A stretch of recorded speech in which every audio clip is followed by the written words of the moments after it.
Chapter 8. So, inaasar ba ako nito? Tanong ni Winry sa isip, habang patuloy na pinagmamasdan ang gwapong mukhang yon na minahal na niya sa kabila ng galit, inis at ngit-ngit niya rito.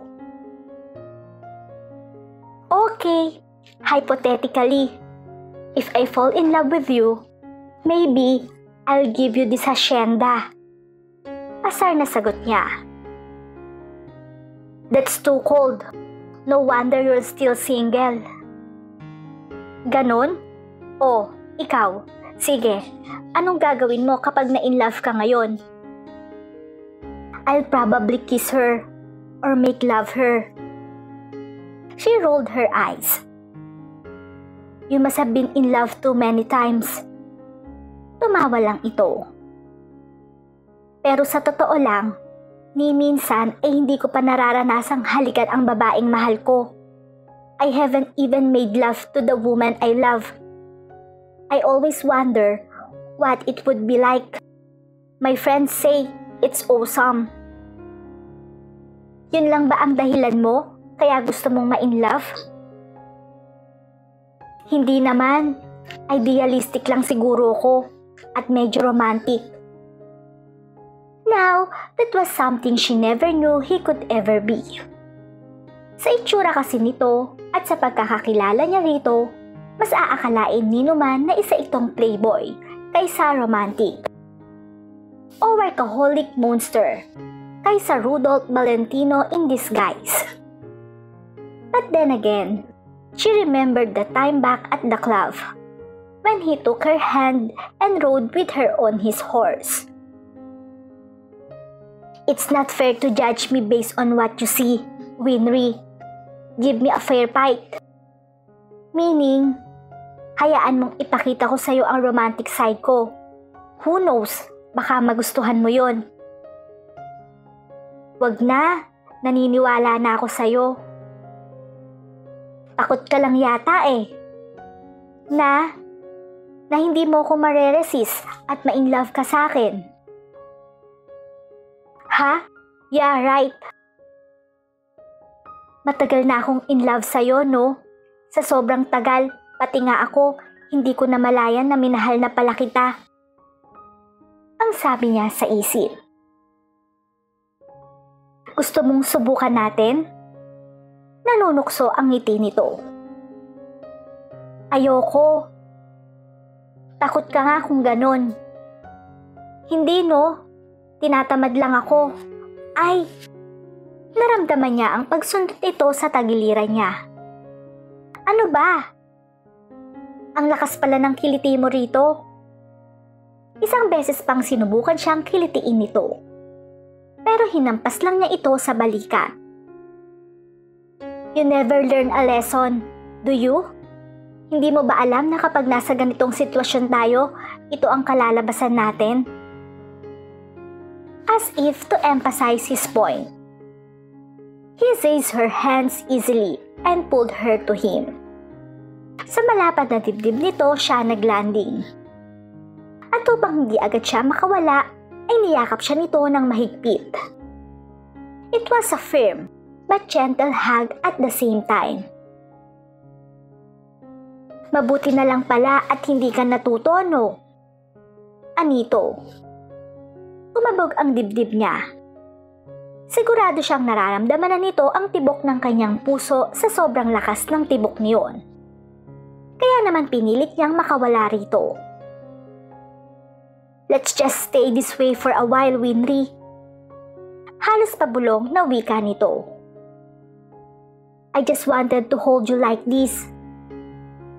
His soft voice whispering in her ear calmed her a bit. Kaya unti-unti na rin siyang tumigil sa pagpupumiglas. Hanggang sa tila masanay ang katawan niya sa init nito at tuluyan na rin pinagbigyan niya ang sarili. She let herself feel his body, his strength, his warmth. Nenji. Inilapat niya ang kanyang mga palad sa likod nito. Kung ilang segundo lang ang itatagal ng sandaling yon, siguro naman ay pwede na rin niyang samantalahin ang pagkakataon. She loved the guy. So maybe it was okay if fate would let her dream that he also felt the same way for her. For a while. All she had was just a while. Phil skinned the word, ha?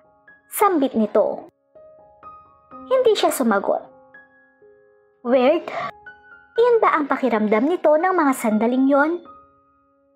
Nakakainis ang isang ito. Heto at nagsisenti siya dahil sa sitwasyon nila ngayon. Pero ang tingin lang pala nito sa lahat ng yon ay kawirduhan. Subalit nanatili pa rin siya sa tabi nito. Kahit siguro sabihin pa nitong kampon siya ng dilim, hindi pa rin magbabago ang nararamdaman niya.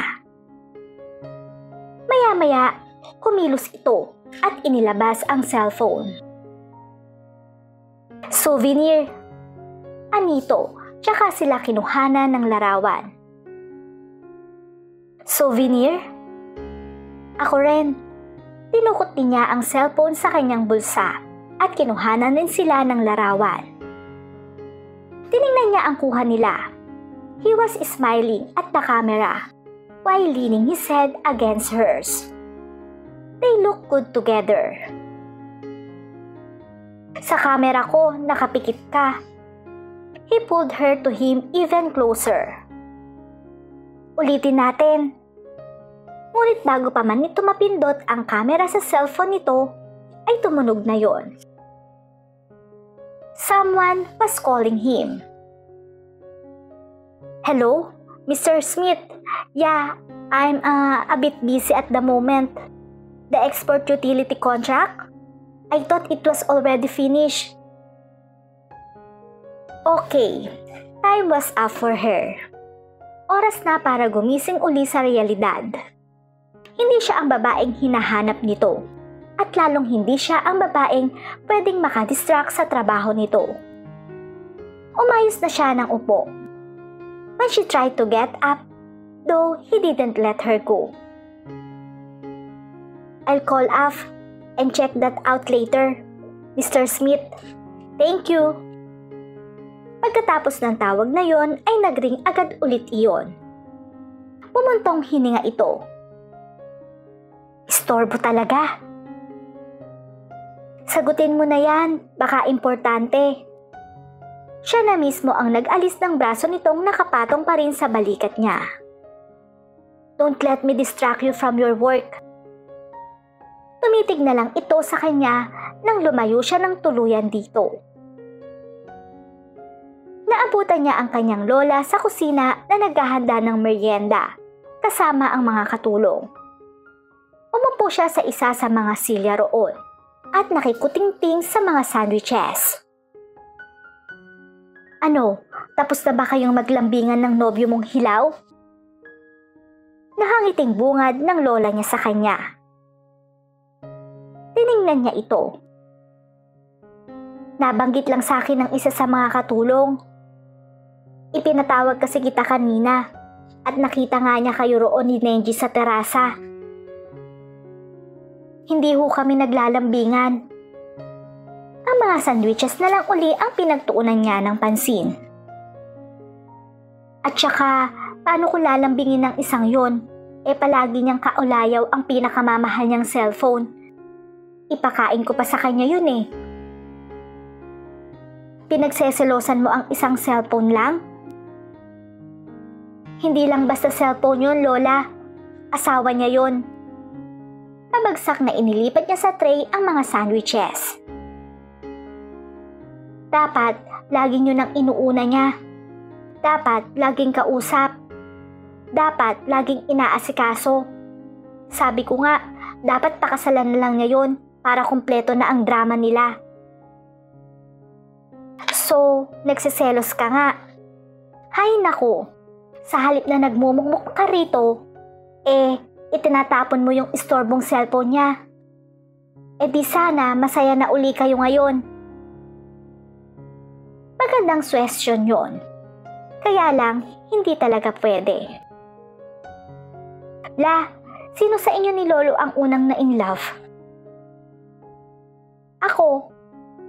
Paano na-in-love sa inyo si Lolo? Kinuha ko ang atensyon niya. Paano? Ngumiti lang ito. Itinapon ko ang cellphone niya. Napangalumbaba na lang siya. Batid niyang hindi ang sariling pakikipagsapalaran sa pag-ibig ng lola niya ang tinutukoy nito. Siya pa rin ang pinatatamaan nito. Hinaplos nito ang kanyang buhok. Madali lang makuha ang atensyon ng binatang yon, apo. Kung magbibigay ka lang ng kaunti pang effort na madistract siya. Pero ayoko namang maging distraction lang sa kanya, Lola. Gusto ko, ang mga bagay sa paligid niya ang makakadistract sa kanya sa akin. Ano? Kahit ako naguguluhan, Lola. Napabuntong hininga na lang siya. Hindi ako ang babaeng hinahanap niya, La. Hindi ako ang babaeng gusto niyang maging bahagi ng buhay niya. Abay, bakit? Akala ko ba nagkasama na kayo sa iisang bubong nung nasa Maynila pa kayo? Gawa-gawa lang namin yun. Nag-aasaran kasi kami nung una. Kaya lahat ng maiisip naming makakapagpabwisit sa isa't isa, ginagawa at sinasabi namin.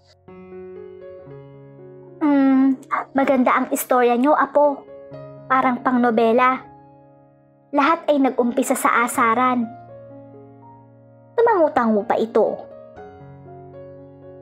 Pero gaya ng mga nobelang yun, kailangan mo ring kumilos para matupad ang sarili mong happy ending, Winry.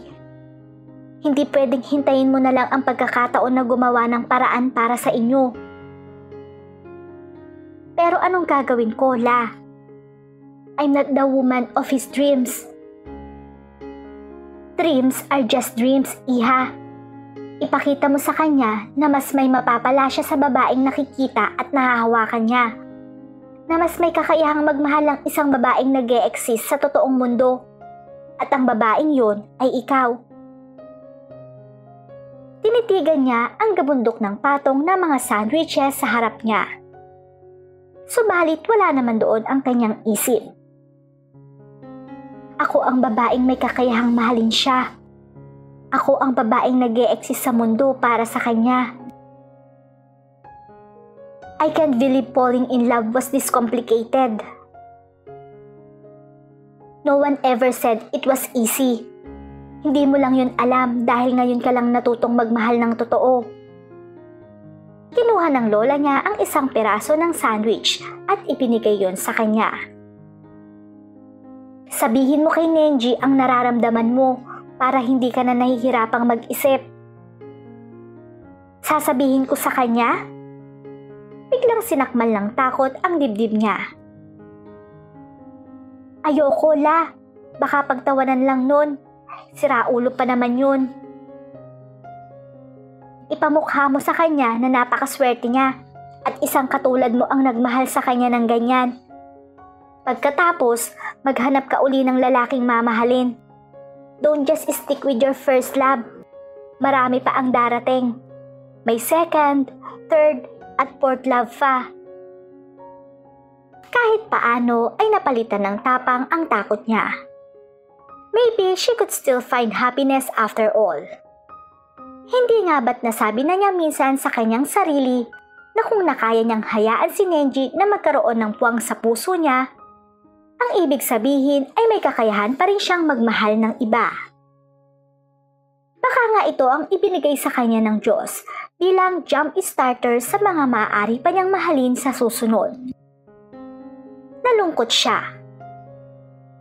Because she liked falling in love with Nenji. And they look good together in pictures. Lolo, nakita niyo si Nenji? Naabutan niya sa mga kwadra ng kabayo ang lolo niya. Pero ang mga tauhan lang nila roon ang kasama nito. Nangabayo siya sandali. Pinasamahan ko na lang siya sa isa sa mga tauhan natin dahil hindi gaanong maganda ang likod ko ngayon. Alam mo na, Rayuma, Gusto raw kasi niyang makita muna ang buong hasyenda bago umalis. Aalis na siya? May natanggap yata siyang tawag kanina sa isa sa mga kliyente niya sa Maynila. Kinakailangan na raw niyang bumalik doon. Palihim na itinago niya sa likuran niya ang dalang sandwich. Aalis na pala siya. Pabalik na rin siguro sila. Hintayin mo na lang dito kung gusto mo. Hindi na. Babalik na lang ako sa bahay, Lo. Winry! Nilingon niya ito. Si Nenji talaga ang pumitas ng mga bulaklak na yon. Bulaklak? Ang mga rosas na iwinagayway nito sa mukha niya ng araw na muntik na siyang halikan nito sa gate. Bakit? Ano pa ba ang dahilan? Siyempre, gusto kanyang ligawan. Patuloy ito sa pag-grooming sa paboritong kabayo nito. You should pay more attention to his actions, Apo. Don't just rely on his words. Hindi niya alam kung dapat pa ba niyang paniwalaan ang mga sinabi nito. Ayaw na niyang umasa. Kaya lang, hindi rin naman niya mapigilan ang sarili. Umasa pa rin ang puso niya. Papalik na nga siya sa kanilang bahay nang makasalubong niya si Nenji. Her heart skipped a beat as he came closer, riding his grandfather's magnificent black stallion. He looked so regal on that horse, and she was just so in love with him. Hi! Bati nito nang lumapit ito. Hi! Sir, mauuna na ho ako sa inyo sa kwadra. Wika ng tauhan nilang sumama rito. Sige, salamat Martel. Bumaba ito ng kabayo pag-alis ng tauhan nila. Malawak pala talaga tong lupain nyo. Ang daming pwedeng gawin. Negosyo na naman ang nasa isip nito. Wala na ba talagang itong ibang nasa isip kundi iyon? Babalik ka na raw sa Maynila? I have to. Ilang araw na akong hindi nagpapakita sa opisina ko. Nagbabanta na raw mag-walk out ang mga empleyado ko. Gagawin talaga nila yon? Hindi. Namimiss lang siguro nila ako. Anyway, kailangan ko na rin naman talagang bumalik dahil marami akong naiwang trabaho roon na iniabot niya rito ang sandwich.